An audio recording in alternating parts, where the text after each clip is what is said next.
YSR Congress party గౌరవ అధ్యక్షురాలు విజయమ్మ పులివెందుల్లో ధర్నా చేశారు. రైతులకు కావలసిన నీటిని విడుదల చేయాలని డిమాండ్ చేశారు.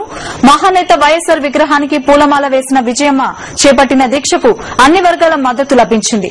విజయమ్మతో పాటు వైఎస్సార్ కాంగ్రెస్ పార్టీ నేతలు, రైతులు ధర్నాలో పాలుపంచుకున్నారు. కాంగ్రెస్ ప్రభుత్వ హయాంలో అన్నదాతలకు జరుగుతున్న అన్యాయాన్ని ప్రశ్నించారు.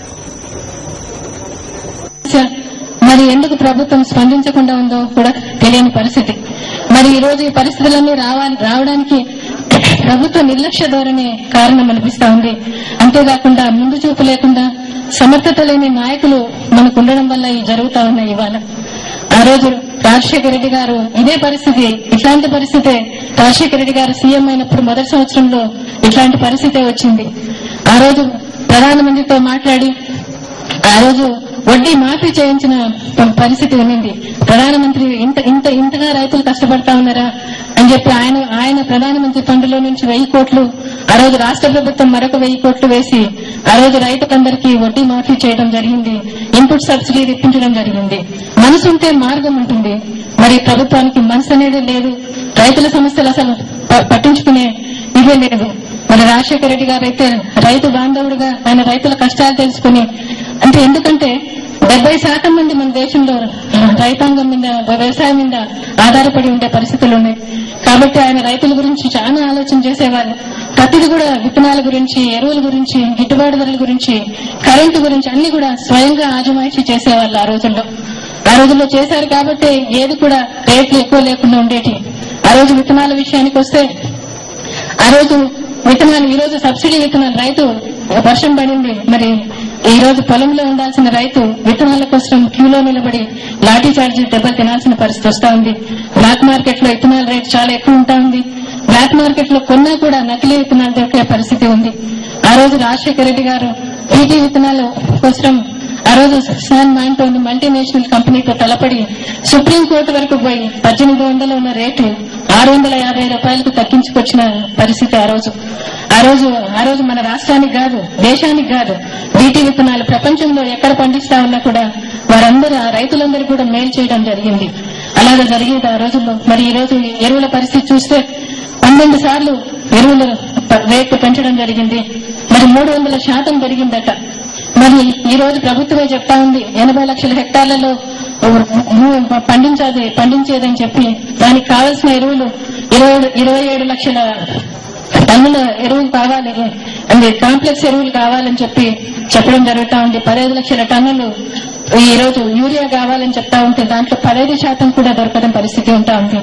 మరి అదేవిధంగా రుణాల గురించి చూస్తే కూడా మరి ఈ రోజు రుణాలు ఇయ్యలేని పరిస్థితి ఉంటానండి. ఆ రోజు తెలుగుదేశం ప్రభుత్వంలో 2003-2004 సంవత్సరంలో 57 లక్షల మందికి 7,900 కోట్ల రూపాయలు రుణాలు ఇస్తే, మరి రాజశేఖర రెడ్డి గారి ప్రభుత్వంలో 2008-2009 సంవత్సరం వచ్చేటప్పటికి 20,000 కోట్ల రూపాయలు రుణాలు ఇచ్చిన పరిస్థితి ఆ రోజు ఉంది. మరి ఇవాళ చూస్తే మరి ప్రభుత్వమే చెప్తా ఉంది రుణాల రీషెడ్యూల్ ప్రకారం హెక్టార్కి 50,000 ఇవ్వాలని చెప్పి. మరి 50,000 కూడా మరి ఈ రోజు సహకార బ్యాంకులు అయితేనేమి, కమర్షియల్ బ్యాంకులు అయితేనేమి అన్ని కలిసినా కూడా సగం కూడా ఇవ్వలేని పరిస్థితి ఉంటా ఉంది. ఇవాళ చూస్తే ఒక ఎకరాకు 50,000 కాదు కానీ ఎన్ని ఎకరాలున్నా కూడా 50,000కి మించి ఇవ్వలేని పరిస్థితి ఇవాళ ఉంటా ఉంది. 75% మందికి రుణాలు అందడమే లేదు. మరి ఇవాళ ఆ రోజు రాజశేఖర రెడ్డి గారు ఆ రోజు వ్యవసాయం మామూలుగా బడ్జెట్ లో 2003-2004లో మరి తెలుగుదేశం పార్టీ 310 కోట్లు బడ్జెట్ లో పెడితే ఆ రోజు రాజశేఖర రెడ్డి గారు 2008-2009 వచ్చేటప్పటికి 1,142 కోట్లు వ్యవసాయ బడ్జెట్ పెట్టడం. ఆ విధంగా ఆలోచన చేసేవాళ్ళు ప్రతిదీ కూడా. కౌలు రైతుల గురించి రుణ అర్హత కార్డులు ఇస్తామని చెప్పి ఢిల్లీ బజార్లో ప్రభుత్వం చెప్పడం జరిగింది, ఇస్తామని చెప్పి. కానీ 40 లక్షల మంది కౌలు వాళ్ళు ఉంటే వాళ్ళకు కనీసం వాళ్ళలో 20% మంది కూడా కార్డులు ఇవ్వలేదు. ఆ 20% మంది ఇచ్చిన కార్డులలో కూడా 25% మందికి లోన్లు ఇవ్వలేని పరిస్థితి వాళ్ళు ఉంటా ఉంది. మరి గిట్టుబాటు ధరలకు వస్తే ఆ రోజు రాజశేఖర రెడ్డి గారి ప్రభుత్వంలో ఆ రోజు ఎంఎస్పీ రేటుకు బస్తాకు 3 రూపాయల రేటు ఎక్కువ రేటు ఉన్నాయి. మరి ఇవాళ చూస్తే మనం ప్రభుత్వంలో మరి 200 రూపాయల నుంచి 300 రూపాయల వరకు తక్కువకు పరిస్థితి ఈ రోజు రైతుకు.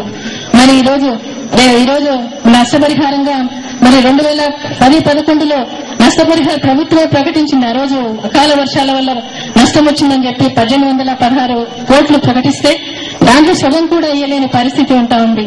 అంతేకాకుండా మన మండలాలన్నీ కూడా 1076 మండలాలైతే దాంట్లో 876 మండలాలు కరో మండలాలుగా ప్రకటిస్తూ కూడా ఈ ప్రభుత్వం ఎలాంటి చర్యలు తీసుకోకపోగా ఎలాంటిది కూడా పట్టించుకునే పాపాన పోవటం లేదు. మరి కరెంటు చూస్తే ఇవాళ కరెంటు ఆ రోజు రాజశేఖర రెడ్డి గారు సీఎం అయిన వెంటనే ఉచిత విద్యుత్ ప్రకటించడం జరిగింది. అంతేకాకుండా మరి 1259 కోట్ల రూపాయల బకాయిలు రద్దు చేయడం జరిగింది. మరి ఆ రోజు 7 గంటల ఉచిత విద్యుత్ సక్రమంగా అందించే వాళ్ళు ఇవాళ చూస్తే విద్యుత్ 2 గంటలు కూడా ఉండడం లేని పరిస్థితి ఉంటా ఉంది. మరి వీటన్నిటికీ కారణం ఏమంటే ఈరోజు పల్లెల్లో 12 గంటలు కరెంటు ఉండదని గవర్నమెంట్ ప్రకటిస్తా ఉంది. కానీ 24 గంటల్లో కేవలం 2 గంటలు మాత్రమే పల్లెల్లో ఉంటా ఉంది. అంతేకాకుండా మండల కేంద్రాల్లో 7 గంటలు ప్రకటిస్తే ఈరోజు 10 నుంచి 12 గంటల వరకు కోత. అంతేకాకుండా మరి జిల్లా కేంద్రాల్లో 8 గంటలు ప్రకటిస్తే ఈరోజు 8 గంటలు కోత ఉంటా ఉంది. నగరాల్లో 3 గంటలు ప్రకటిస్తే ఇవాళ మరి 7 గంటలు 5 గంటలు పోతా ఉంది. ఎప్పుడు వస్తుందో తెలియదు కరెంటు, ఎప్పుడు పోతుందో తెలియదు, వస్తే ఎప్పుడు ఉంటుందో కూడా తెలియని పరిస్థితిగా ఉంటా ఉంది. ఈ రోజు పరిశ్రమలైతే మామూలుగా ఇవాళ రైతులు క్రాప్ హాలిడే ప్రకటించారు. ఎన్నడూ లేనిది ఇవాళ గోదావరి జిల్లాలో లాస్ట్ ఇయర్ జరిగింది. మరి ఈ రోజు ఇంకా కొన్ని జిల్లాలకు పాకుతా ఉంది క్రాప్ హాలిడే.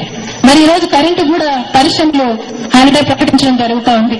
చిన్న సూక్ష్మ మధ్యతరగతి పరిశ్రమలు 20 లక్షల దగ్గర ఉంటే దాంట్లో ఇప్పుడు ఆల్రెడీ 5,000 పరిశ్రమలు మూతపడ్డాయట. ఇంకొక 5,000 మూతపడే సూచనలు ఉన్నాయట. దాంట్లో 20 లక్షల మంది కార్మికులు వీలుని పడడం జరిగింది. మరి ఈ రోజు వాళ్ళు కూడా అంటే 12 రోజులు నెలకు సెలవు ప్రకటిస్తా ఉంది. మిగతా 18 రోజులన్నా సక్రమంగా ఇస్తుందా కరెంటు అంటే అది కూడా కరెంటు కోత ఉంటా ఉంది. మరి ఇట్లాంటి పరిస్థితిలో కూడా మరి ఏం చేయలేకపోతా ఉంది. అంటే ముందు చూపు లేదు కాబట్టి ఆ రోజు రాజశేఖర రెడ్డి గారు మామూలుగా ఎప్పుడు కరెంటు అవసరం వచ్చినా కూడా ఎంత అవసరం వస్తుందో అని చెప్పి కరెంటు కొని మనకు ఎలాంటి కష్టం తెలియకుండా ఇచ్చిన ఇది ఉంది ఆ రోజుల్లో. మరి ఈ రోజు 2009 ఎలక్షన్స్ కు ముందు ఆ రోజు కొంతమంది ఎలక్షన్ కమిషన్ కు ఫిర్యాదు చేయడం జరిగింది. ఈ రోజు అంటే రిలయన్స్ వాళ్ళు ఇచ్చే విద్యుత్ సక్రమంగా ఇస్తే అది కాంగ్రెస్ పార్టీకి ఓట్లు బాగా పడతాయి మరి అని చెప్పి ఫిర్యాదు చేయడం జరిగితే ఎలక్షన్ కమిషన్ ఎలక్షన్స్ అప్పుడు రిలయన్స్ కు యాక్షన్ పెట్టడం జరిగింది. మరి అటువంటిప్పుడు రాజశేఖర రెడ్డి గారు మరి అడ్వైజర్లు ఆఫీసర్స్ ను బాంబేకి పంపించి మరి వేరే దేశాల నుంచి విద్యుత్ కొని 6,000 కోట్ల రూపాయలు విద్యుత్ కొని ప్రజలకు మనకి ఇవ్వడం జరిగింది ఆ రోజుల్లో. మరి అలాంటి ముందు చూపు ఉండింది ఆయనకు. ఇవాళ ఈ రోజు కేవలం రిలయన్స్ మీద సాకుబెట్టి రిలయన్స్ సరఫరా సక్రమంగా చేయటం లేదు అని చెప్పి ఈ ప్రభుత్వం తప్పించుకుంటా ఉంది. ముఖ్యమంత్రి గారు అయితేనేమి మరి ప్రెసిడెంట్ గారు అయితేనేమి కాంగ్రెస్ పార్టీ ప్రెసిడెంట్ చెప్పడం జరుగుతా ఉంది. ఇవాళ చెప్పడానికి రిలయన్స్ నిందించడం కంటే కూడా మనం కేంద్ర ప్రభుత్వం చేస్తారు. గ్యాస్ లింక్ కమిటీ ద్వారా అలొకేట్ చేసి మనకు విద్యుత్ ప్రాజెక్టులకు గ్యాస్ ఇస్తారు. మరి రిలయన్స్ నిర్మించడం కంటే ఏనాడైనా కేంద్ర ప్రభుత్వం మీద ఒత్తిడి తీసుకొచ్చారా? మరి ఏనాడైనా ఒక రోజు లెటర్ ఏమైనా రాయగలిగారా అంటే అది లేదు. వారి రాజశేఖర రెడ్డి గారు హయాంలో 20 సార్లు రాయడం జరిగిందట. నేను కూడా పేపర్లో చదివాను. విన్నప్పుడు నిజంగా ఎంత ముందు చూపున్న మనిషి అని నాకు కూడా అనిపించింది. ఇవాళ మరి ఈ ప్రభుత్వం మరి ఎలాంటివి చర్యలు తీసుకోకుండా కేవలం రాజశేఖర రెడ్డి గారిని తిట్టడానికి, జగన్ బాబుని తిట్టడానికి ఉపయోగించుకుంటా ఉన్నారు. మరి ఇంకా ఎన్ని రోజులు ఈ ప్రభుత్వం ఇలా చేస్తుందో, ప్రజల సమస్యలు స్పందించకుండా మరి ఇలాంటి పరిస్థితుల్లోనే ఎదుర్కొంటా ఉంది తెలియటంలా. అంటే మరి ఇప్పుడు మరలా మంత్రులు చెప్తా ఉన్నారు రాజశేఖర రెడ్డి గారి పేరు తలవరట, రాజశేఖర రెడ్డి గారి సంక్షేమ పథకాలకు వేరే పేర్లు పెట్టి నడుపుతారట. మనసు ఉండాలి కానీ ఏ పేరుంటాయో నడపడానికి రాజశేఖర రెడ్డి గారు నడిపారు. మరి నడిపి చూపించారు. సంక్షేమ పథకాలు అయితేనేమి, పరిపాలన అయితేనేమి. ఇవాళ పేర్లు మార్చినా కూడా మరి నడుపుతారన్న నమ్మకం కలగటం లేదు. ఇవాళ ప్రభుత్వం మీద గాని మరి ప్రధాన ప్రతిపక్షం మీద గాని ప్రజలకు నమ్మకం లేదు. ఇవాళ ఇలాంటి అతివృష్టి అనావృష్టి పరిస్థితుల్లో మరి ప్రభుత్వం ఇలాగైనా ఉండేదని రాజశేఖర రెడ్డి గారిని గుర్తు తెచ్చుకొని మనిషి ఒకరు కూడా ఉండరనుకుంటా. ఈ రోజు ఆయన వాళ్ళు ఎంత తగ్గించాలనుకుంటున్నారో అంత ఎక్కువ తలుచుకునే పరిస్థితి కల్పిస్తా ఉంది. ఒకటి, ఇట్లాంటి పరిస్థితులు ఎదుర్కోవాలంటే ప్రభుత్వ సహకారమన్నా ఉండాలి, ప్రకృతి సహకరించనైనా ఉండాలి. మరి ఆయనకు ఆ రోజు అంటే బైబిల్లో ఒక సూక్తి ఉంది, భూమి విషయంలో ఏ రాజు శ్రద్ధ తీసుకుంటాడో ఆ రాజు ఆశీర్వదింపబడతాడని బైబిల్లో ఉంది. మరి వాళ్ళు చూస్తే మరి రాజశేఖర రెడ్డి గారు అంత శ్రద్ధ తీసుకున్నారు కాబట్టి ఆయన ప్రకృతి కూడా ఆశీర్వదించింది, దేవుడు ఆశీర్వదించాడు అనుకుంటా. ఎలాంటి ప్రాబ్లమ్స్ ఎదుర్కోలేదు. మరి అంతకుముందు గవర్నమెంట్ లో ఎన్ని కష్టాలు అనుభవిస్తారు. ఈ రోజు చంద్రబాబు నాయుడు గారు మాట్లాడతారు ప్రధాన ప్రతిపక్షం. ఈ రోజు జగన్ బాబు ఏ దీక్ష చేస్తే ఆ వెనకాల ఆయన ఆ దీక్ష అంటూ బయలుదేరాడు. రైతుల మీద ప్రేమ ఎక్కడ లేని చూపిస్తున్నాడు. మరి ఆయన అంటాడు ఉచిత విద్యుత్ ఇచ్చినప్పుడు బట్టలు ఆరేసుకోవడానికి అన్నాడు, వ్యవసాయం అన్నాడు. అంతేకాకుండా భూములు ఇచ్చారట, రాజశేఖర రెడ్డి గారు భూములు ఇచ్చారట. మరి అధికారంలో ఉంటే భూములు ఇస్తే పేదరికం పోతుందా అని ప్రశ్నించారు. మరి ఈరోజు వర్షం వస్తే తుఫాన్ వస్తే కరువు కదా అని చెప్పడం జరిగింది.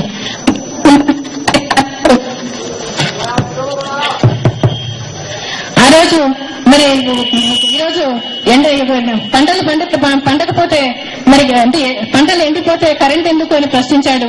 విద్యుత్ చౌర్యం చేస్తే మరి వేరే దేశాల్లో అయితే కన్నా ఉరి తీస్తారని ఇన్ని మాటలు మాట్లాడిన ఆయన ఇవాళ రైతు జపం చేస్తా ఉన్నాడు. మరి ఆయన గవర్నమెంట్ లో ఆయన చేసింది ఏంటి? ప్రపంచ బ్యాంకు మెప్పు కోసం వ్యవసాయాన్ని నిర్లక్ష్యం చేసిన ముఖ్యమంత్రి ఎవరు అంటే మరి చంద్రబాబు నాయుడు గారి. మరి స్వాతంత్రం వచ్చినప్పటి నుంచి కూడా 64 సంవత్సరాలు అవుతుందనుకుంటా. మరి వ్యవసాయాన్ని ఎంత నిర్లక్ష్యం చేసిన ముఖ్యమంత్రి ఆయనగానే నిలబడ్డాడు. మరి ఆయన పరిపాలనలో మరి గోదావరి కృష్ణా తీర ప్రాంతాల్లో కూడా వలసలు పోయిన పరిస్థితి ఆ రోజు ఉంది. మరి అనంతపురం రాజస్థాన్ గా మారిన సందర్భం ఆ రోజు ఉండింది. మరి నడ్డి విరిగిన రైతులను వాళ్ళ గోళ్లు ఉడగొట్టి వాళ్ళ రుణాలను వసూలు చేసిన పరిస్థితి ఆ రోజు ఉండింది. మరి 2 ఏళ్లలో 3,500 మంది రైతులు చచ్చిపోయిన సందర్భం ఉంది. మరి ఆ రోజు ఏమీ చేయను ఆయన ఈ రోజు రైతు జపం చేస్తా ఉన్నాడు. నేను అన్ని చేస్తానని చెప్తా ఉన్నాడు. ఉచిత విద్యుత్ కూడా ఇస్తానని చెప్పడం జరుగుతా ఉంది. మరి రాజశేఖర రెడ్డి గారు ఆ రోజు 2 ప్రామిస్ చేయడం జరిగింది. 2009 ఎలక్షన్ అప్పుడు ఆయన ప్రామిస్ చేయడం జరిగింది. ఒకటి 30 కిలోలు బియ్యం ఇస్తానని, 7 గంటల నుంచి 9 గంటలు కరెంట్ ఇస్తానని చెప్పడం జరిగింది. ఈ రోజు 9 గంటలు కాదు కదా, 7 గంటలు కాదు కదా, ఈ రోజు కరెంటు 3 గంటలు కూడా ఇవ్వలేని పరిస్థితి ఉంది రైతులకు. ఈ రోజు 3 గంటలు కూడా 3 సార్లు 2 సార్లు పోతా వస్తా ఉండే పరిస్థితి ఇవాళ ఉంది. మరి అదే అంతేకాకుండా ఆయన ఒక్క రూపాయి కూడా కరెంటు ఛార్జీలు పెంచింది లేదా ఆయన 5 ఏళ్లలో. మరో 5 ఏళ్లు కూడా నేను పెంచనని చెప్పడం కూడా జరిగింది ఆయన రాజశేఖర రెడ్డి గారు ఆ రోజు. అంతేకాకుండా ఆయన రైతులకు శాశ్వత పరిష్కారంగా జలయజ్ఞాన్ని తీసుకోవడం జరిగింది. 86 ప్రాజెక్టులు తీసుకోవడం జరిగింది. మరి ఆ ప్రాజెక్టులన్నీ ఇవాళ పూర్తయిండేటివి. ఆయన చెప్పేవాడు, నేను కాంగ్రెస్ పార్టీని సోనియా గాంధీని ఒప్పించి 8 ప్రాజెక్టులు జాతీయ ప్రాజెక్టులు చేసి పెద్ద ప్రాజెక్టులన్నీ అయిపోజేస్తానని చెప్పడం జరిగింది. ఇవాళ ఆయన పోయిన తర్వాత ఎక్కడ వేసిన గొంగళ 5%, 2% ఉండేటివి కూడా డబ్బులు పెట్టి పూర్తి చేయించలేని పరిస్థితి ఉంది ఇవాళ సీఎం గారు నిన్న భూపాలపల్లిలో ప్రాజెక్టు ఓపెన్ చేయడం జరిగింది. కనీసం రాజశేఖర రెడ్డి గారి పేరు కూడా స్మరించడానికి కూడా ఆయన ఇష్టపడలేదు. మరి అలాగా జరుగుతా ఉంది. కానీ ఆయన ఏదో కొత్త ప్రాజెక్టు ఆయన స్టార్ట్ చేసినట్టుగా ప్రారంభోత్సవం చేసుకోవడం జరిగింది. మరి రాజశేఖర రెడ్డి గారు మరి ఆ రోజు ప్రాజెక్టులన్నీ కూడా పూర్తి అయ్యేటివి. ఈ రోజు మనకు కరెంట్ ఆ రోజు ఈ ప్రాజెక్టులన్నీ పూర్తి అయితే 16,000 మెగావాట్ల ప్రాజెక్టు మనకు కావాలి లిఫ్ట్ ఇరిగేషన్ కు అని చెప్పి ఆ విధంగా ప్రాజెక్టులన్నీ అమలు పరచాలని ఆయన ఉద్దేశంగా ఉండింది. దాంట్లో భాగంగా కడప జిల్లాలో కూడా అణు విద్యుత్ అని జెన్కో విద్యుత్ అని మన కడప జిల్లాలో కూడా పెట్టాలని ఆయన ఆశయంగా ఉండింది. ఈ రోజు ఏవి కూడా లేవు, అవి లేవు, ప్రాజెక్టులు లేవు, ఈ రోజు ఇండస్ట్రీలు లేవు.